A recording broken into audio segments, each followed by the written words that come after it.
तो any regret? मेरे जब वालिद साहब की डेथ हुई है उससे 2 महीना पहले, हाँ 2 महीने पहले, हाँ 2 महीने शादी की तैयारियां हो रही थी और डैडी का अचानक, कोई बीमार नहीं थे, कुछ नहीं थे, और डैडी थोड़े से नाखुश थे मेरी शादी से।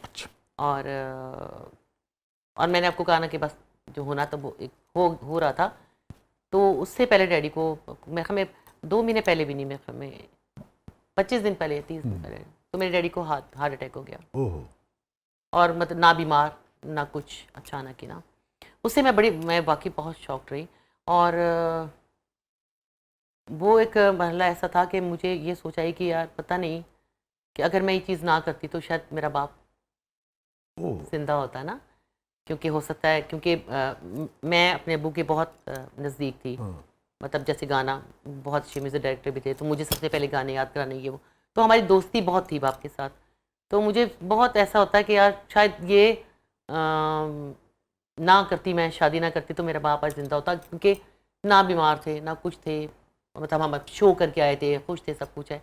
तो कई दफ़ा मतलब ये लाइफ में चलता रहता है आपके कि यार ये गलती तो नहीं गिल्ट रहता है कि शायद हाँ इस वजह से तो नहीं हो गया, हाँ, दिल पे ले लिया उन्होंने, ये हो गया। ओह। और वो कभी बताते नहीं, मैं क्योंकि फिर सारे छोटे हैं ना, तो वो फिर अंदर रख रख के, तो बहुत सी चीज़ें ऐसी आपके ज़हन में घूमती रहती हैं, बहुत सी जो अपने की होती हैं। तो ये था कि काश मैं ये ना करती तो वो ना होता। और आखिरी मुकालमा क्या हुआ था आपका अपने वालिद से? जब उनको अटैक हुआ है, वो वैसे मैं पेट में से तेल मल रही थी, बता रहे थे, बस कह रहे हैं अच्छा। और मेरे ही कमरे में, जो होता है ना जब आप सिंगल होते हो तो आपका एक बेडरूम होता है, डैडी किसी बेडरूम में मेरे गए और ऐसे फिर रहे थे, फिर मैंने उनको जूस ला के बना के दिया। और डॉक्टर ने कहा जी फूड पॉइजन हुआ है, उनने वॉमिट किया, क्योंकि यही दर्द होती है ना, समझ नहीं आती बात। डॉक्टर को भी नहीं उनका जी फूड पॉइजन, आप एक टैबलेट रख लें। वो वॉमिट किए उसके बाद। और अब यकीन करें, ऐसे करके वो फिर रहे थे और सीधा ऐसे लेटे हैं बेड पे, और मैंने अपने सामने उनके साथ जाते देखे हैं। मैं वो बंदी कि अगर दूसरे तीसरे महल्ले में कोई फौतगी हो जाए ना, तो मैं सोती नहीं थी 2-2 4-4 दिन, और मैंने सामने देखा। वो बहुत मुश्किल मरला होता है, आप जिनसे वो करते हैं प्यार, तो उनके लिए बहुत बड़ा लॉस। तो फिर शायद वेरी सैड। तो कई दफ़ा हम लोग कहते हैं अक्सर, काश ये ना होता तो ये हो जाता, काश, वो फिर काश ही बन के रह जाता है। कौन सी ऐसी चीज़ रेचल जो अपनी ज़िंदगी से आप मुड़ के देखो, अभी तो आप बहुत एज नहीं है आपकी, मगर फिर भी जो ज़िंदगी गुजरी है उसमें क्या चीज़ आप चाहोगे कि अच्छा काश ये पोर्शन ज़िंदगी का ये हिस्सा डिलीट हो जाए किस तरह से?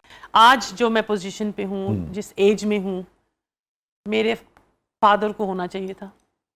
और मैं चाहती हूँ कि अगर ऐसा कुछ हो कि मैं वो पार्ट डिलीट कर दूँ कि वो उनकी डेथ तब हुई। अच्छा। अब मुझे लगा कि मुझे ऐसा फील होता है कि मैंने अपने फादर को अभी प्यार उतना दिया नहीं जितना मुझे देना चाहिए था। ये है मेरा। और आपका क्या आखिरी मुकालमा हुआ था उनसे? मैं नीचे, हम लोग लॉन में अपने फ्रेंड साथ खेल रही थी, तो उसी घर में ना? हाँ जी, तो उन्होंने मुझे ऊपर बुलाया और उन्होंने मुझे सिर्फ इतना, मुझे समझ उस वक्त नहीं आई थी, तो मुझे कहा क्या कर रहे हो? मैंने कहा मैं खेल रही। कहते अच्छा बस ठीक है, आप खा लो। पता नहीं कोई फ्रूट था क्या था, तो मुझे कहते बस आप अब्बू, मैं उनको बोलती थी ना, तो कहते अच्छा अब्बू नहीं होंगे तो आप अपना फिर ख्याल रखना है बेटा। तो मैंने कहा अच्छा आप कहीं जा रहे हो? तो कहते नहीं बस वैसे ही कह रहा हूँ। तो मुझे उस वक्त समझ नहीं आई कि ये क्यों कह रहे हैं। मुझे लगा मैं फिर चली गई खेलने। तो बाद में मैंने इनको बताया, मैंने कहा मुझे अब्बू ने ये कहा था कि अपना ख्याल रखना, अगर मुझे कुछ हो जाए अब्बू को। तो मुझे उस वक्त मैंने इसको सीरियस लिया नहीं, तो बस वही और उसके बाद जब उनको ये प्रॉब्लम हुआ, मैं किचन में थी और इन्होंने मतलब ऊंचा बोला डैडी डैडी, तो मैं भाग के आई। तो मुझे तो समझ नहीं आती थी कि उनको हुआ क्या है। वो बस एक ऐसे ऊपर देख रहे थे। तो वो आज भी अगर मैं वाइल्ड टॉकिंग, मेरे वो सारा पिक्चर दोबारा हो गया। और मुझे बोला था कि मेरी लाडली है, इसका ध्यान रखना बस। वो एक क्लास में सारी ज़िंदगी मुझे ये रहा कि मेरे डैडी को, मेरे वालिद साहब को कोई ऐसा, उनकी जो रूह का है वो ना हो कि ये उनकी लाडली, ये उनका हाथ पकड़ के सोती थी। ये वाहिद सब मेरे कैसे अपने मतलब। और ये अब्बू कहती थी, हम डैडी कहते थे पापा। मेरे बड़े भाई जो थे बॉबी, वो भी मतलब उनसे मैं काफ़ी मेरा था, तो उनकी भी बड़ी शॉकिंग डेथ हुई थी। अच्छा, ओहो। तो वो सेम मुझे लगा कि रिपीट हुई है चीज़ जो मेरे फादर के साथ थी। इसका जो वोकल है ना, जो वो इसका उस वक्त के बाद डिस्टर्ब हुआ था जो मेरे भाई की डेथ हो इतना असर हुआ उसका? हाँ जी, इसको मैं तो 4-5 नींद नहीं दफा आती। कब्र की मिट्टी कहते हैं चटवाओ, ये तो मतलब नहीं, बस ही नहीं कर रही थी। फिर इतना चीखी, इतना रोई कि इसका जो है ना ये आवाज़ को मसला हो गया था। तो बस होता है लाइफ में। It's sad. अल्लाह ताला आप सबके लिए आसानी पैदा करेगी। अच्छा, आपका चूंकि अपनी वालदा के साथ एक बहुत मुख्तलिफ तरह का ताल्लुक था और उसकी वजह से आपने अपने 2 रिश्तों में पनाह ली। आप अपने वालिद की तरफ गई और फिर अपनी बड़ी बहन की तरफ गई, और वालदा भी इस दुनिया से चली गई, वालिद भी इस दुनिया से चले गए। किस मौके पे, जिंदगी के किस मौके पे सबसे ज़्यादा आपको अपनी वालदा याद आई? नहीं आई।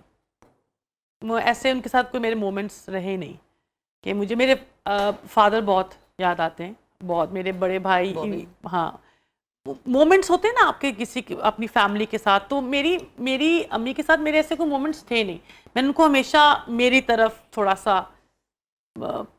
स्ट्रिक्ट देखा और थोड़ा सा कड़वाहट देखी।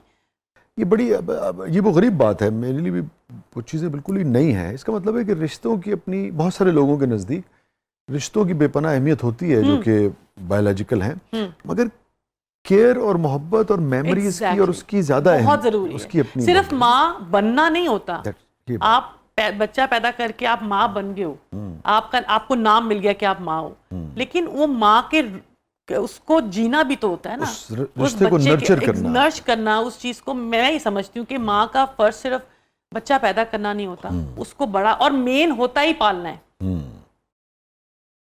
बड़ी गैर मामूली, बड़ी मुख्तलिफ बात आपने रिचल शेयर की, और मैं आपकी जो साफ गोई है, जो सच्चाई है और जो हौसला है उसको भी दाद दूंगा।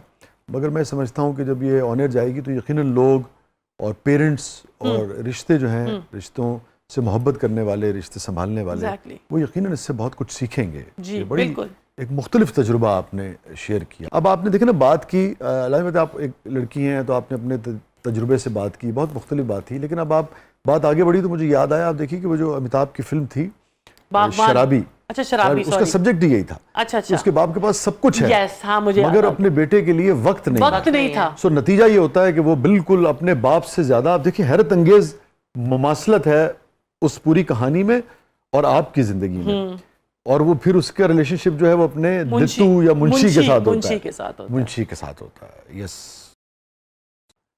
तो अल्लाह ताला आपका ये खला पूरा करे, आपके लिए आसानी। हो गया ना? हाँ, इसी वजह से ना, क्योंकि जब लोग कहते हैं ना कि कम काम कर रहे हो, हाँ, तो जो मैंने ना मैंने अपने बच्चों को एंजॉय किया, एक एक पल, आपको एहसास था ना चूंकि इस बात का, एक लम्हा कि मैंने बच्चों को एंजॉय किया है, उनको वो नहीं समझा कि यह जिम्मेदारी है। हैप्पीएस्ट मोमेंट आपकी जिंदगी का? मैं बहुत खुश थी जब मैंने अपना पहला ट्रैवल किया था। मुझे ट्रैवलिंग का बहुत शौक है, I love travelling.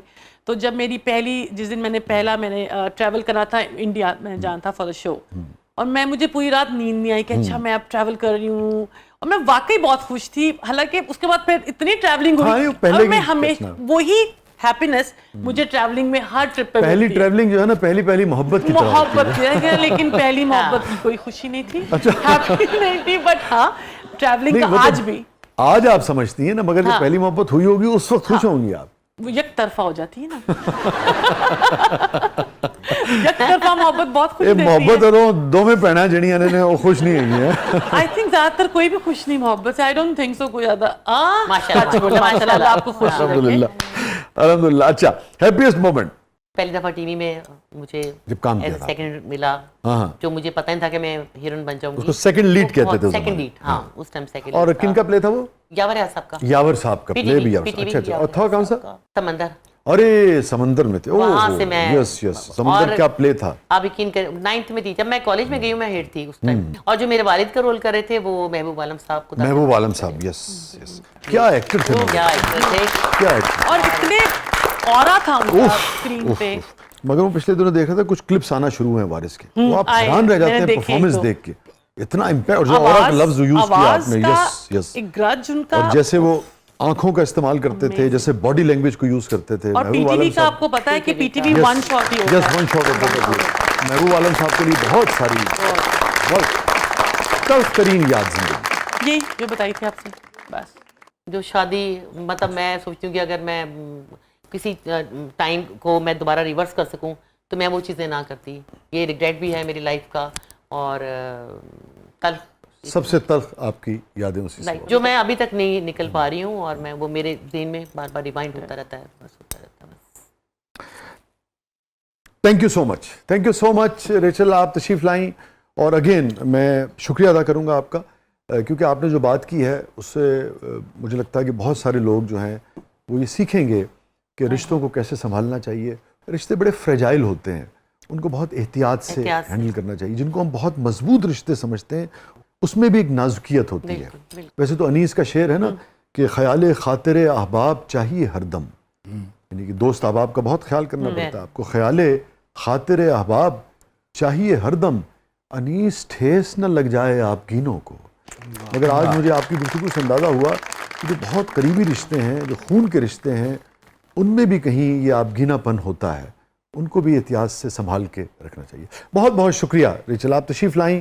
Thank you so much. बहुत बहुत शुक्रिया पूनम, आप तशरीफ़ लाई। Thank you so much. Thank you so much.